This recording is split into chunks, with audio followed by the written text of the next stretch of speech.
So we're going to switch gears just a little bit today and talk to you about this beautiful piece of art. This is a combination of the Super Scythe by Dent Reaper.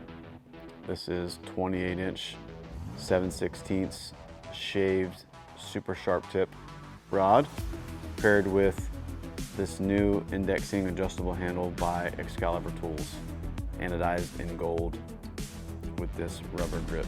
This is my personal tool. I put this combination together and I love it.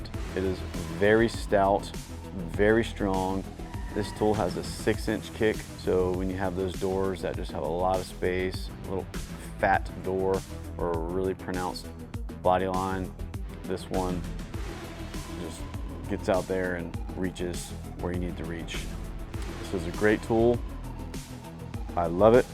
It's stainless steel, has lots of drive, lots of power, no flex. This is one I keep on my cart. Don't say I use it every day, but when I need it, this is a go-to tool for me. Both of these you can find individually at pdrtool.com. This one's under the Dent Reaper tab, and this is under Xcalibur Tools tab. You can pair these together and have a winning combination in your hands. pdrtool.com.